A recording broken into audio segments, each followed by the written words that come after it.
Welcome back to the Emerald Knight, Part 27, Drunken Snake. I don't have as much time to talk in this part because I spent a lot longer writing this section. I was just in a particular mood when I first started writing it, and I just wanted to be dramatic and really dive deep with language and use of language. I spent like 30 minutes, the first 30 minutes of my 3-hour recordings. I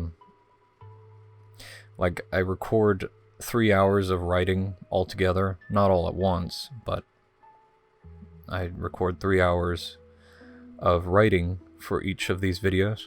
And I used the first 30 minutes just writing like the first 3 paragraphs here.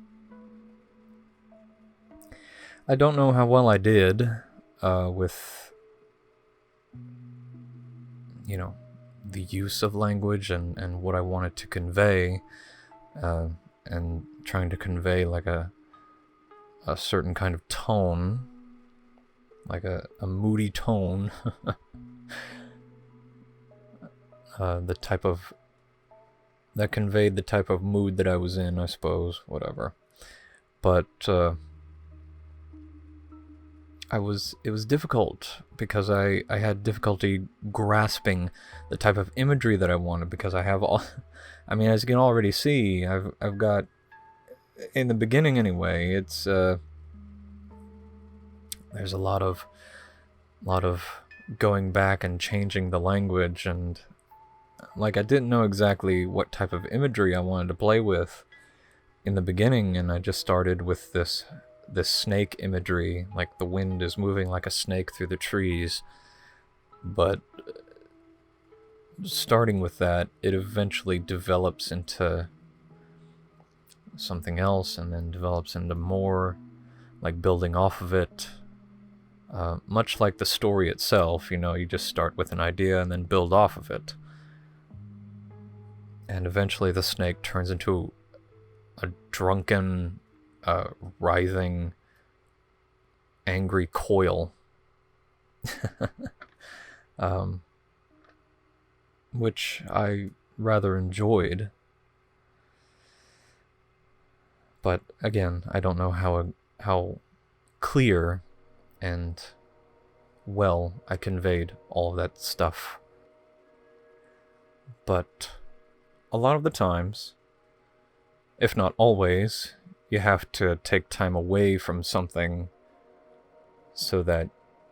take time away from your writing so that you can properly forget exactly what you've written, so that when you do come back to it, you can recalibrate and revise and see if what you'd written in the first place was any good at all.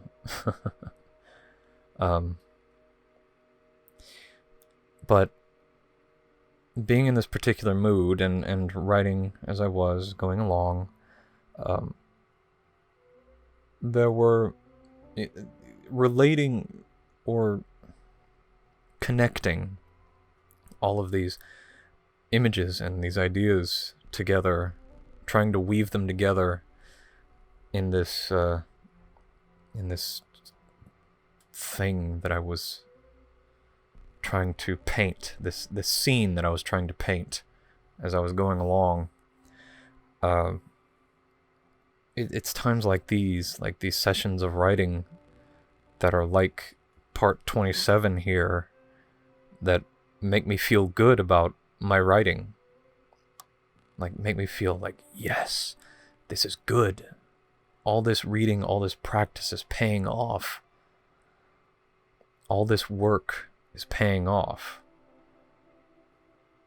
I try to practice and read as much as possible as I can throughout each week, and sometimes I just feel like I don't read enough and I don't practice enough, and so on and so forth. But over the years of messing around with all this stuff, this is an example of it paying off. To me, anyway. I know I'm biased and it's my own writing and whatever, but like I just felt good about this.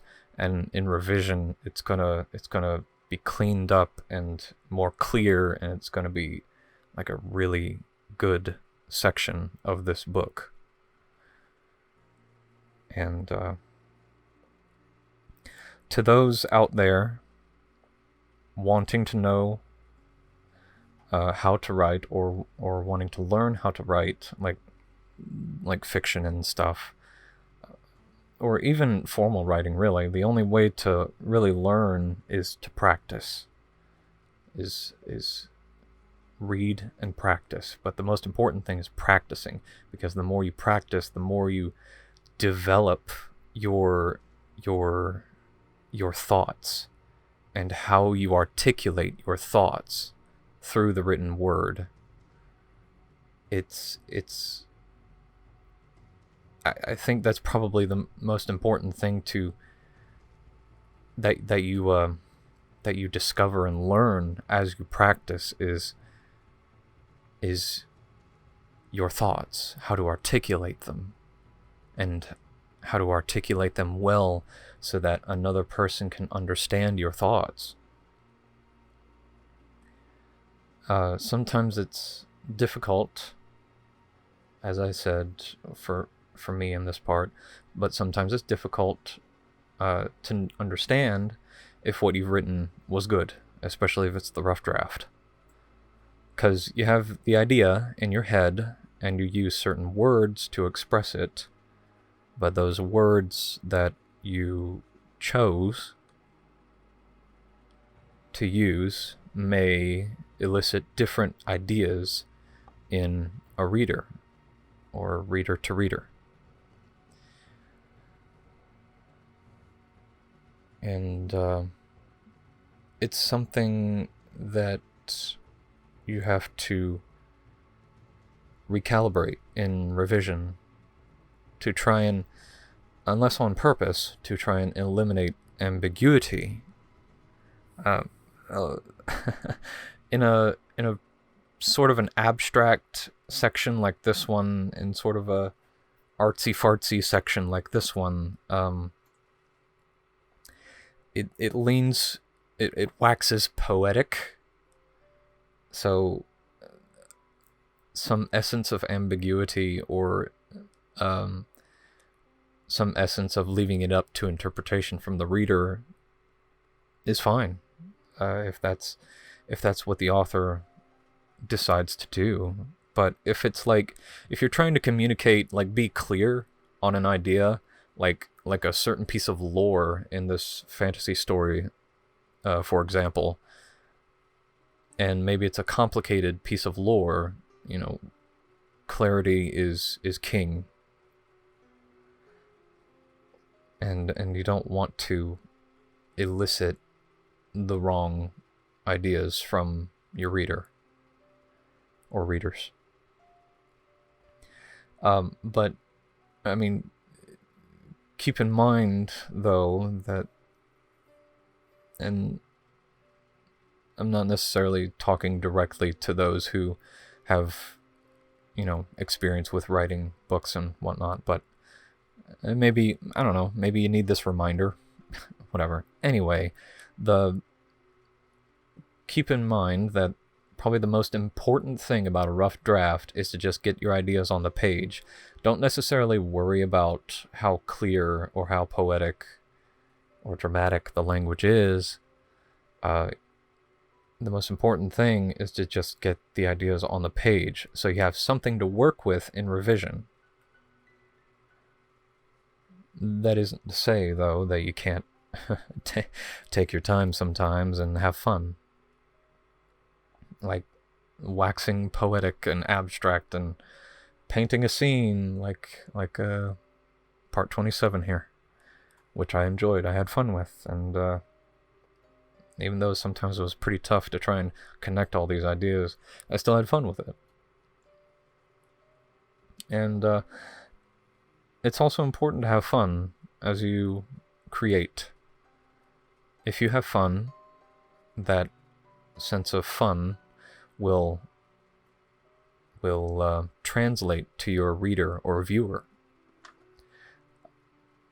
There may be certain scenes in pieces of media or movies or what have you that you just get this giddy feeling from because the writers had fun writing that scene, and like you start to notice that thing, you start to pick up on that, and you can sometimes tell, oh, they had so much fun writing this scene, and that just makes me feel good. Heavy as venom right there. I really like that line. As a side note, and from what I've noticed, I think I'm pretty good at writing characters in isolation. Perhaps because it's what I know most intimately. Anyway, thank you. I will see you in the next part.